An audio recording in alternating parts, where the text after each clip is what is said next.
예, 장주식입니다.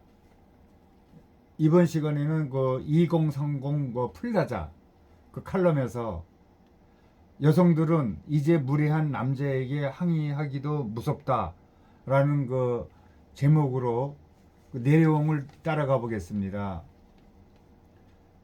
조심히 들어가서 연락해. 을의 기갓길에 나서던 안부 인사, 간단히 인사처럼 나누던 말들을 이제는 조금 어렵게 느낀다. 뭐라고 안부를 전해야 하나? 오늘을 무사히 살아남으라고? 작년 겨울 장갑을 낀 채 이어폰을 귀에서 빼다가 왼쪽 유닉을 하수구에 허망하게 빠뜨렸다.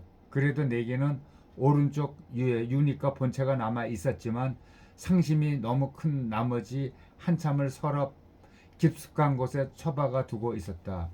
그렇게 음악이 없는 채로 반년을 버티다 한 달 전 결국 새로 샀다. 드디어 출근길에 텅 빈 눈으로 창밖을 멍하니 바라보지 않을 수 있었지만 난 더 이상 밖에서 음악을 듣지 않게 됐다. 이어폰은 다시 가방 속에 처박혔다. 어제는 길을 걷는데 한 중년 남성이 앞에서 담배를 태우며 걸어가고 있었다. 버젓이 뒤에 사람이 걷고 있는데 길거리에서 당당하게 담배를 피우다니 담배 연기가 내 얼굴을 정통으로 또 스쳐갔다.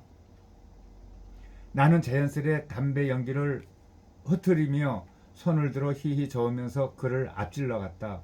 담배 냄새가 몸에 배는 게 싫었으니까 빠른 걸음으로 지나가다가 문득 뒤통수가 싸해졌다. 순간 머릿속에 최근의 칼부림 사건들이 또알랐기 때문이다.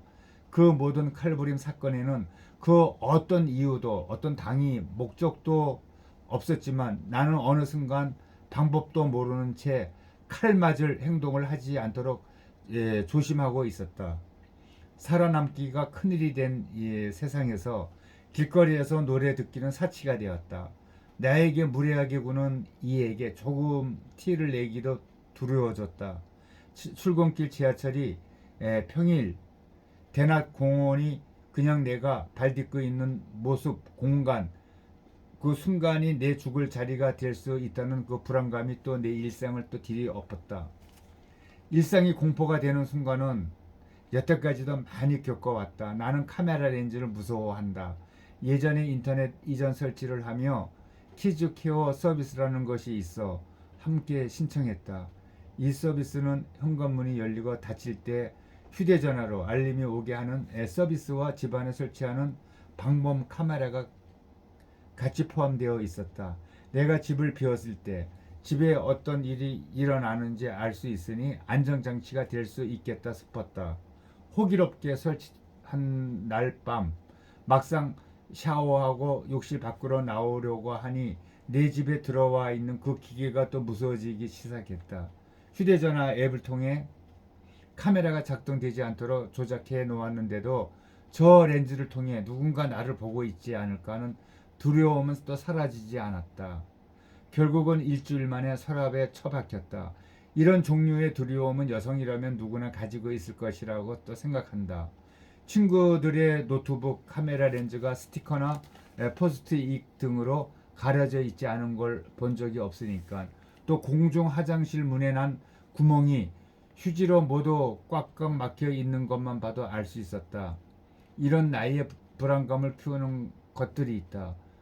최근 몇몇 범죄 사건을 뉴스보다 소셜미디어로 먼저 또 접했다.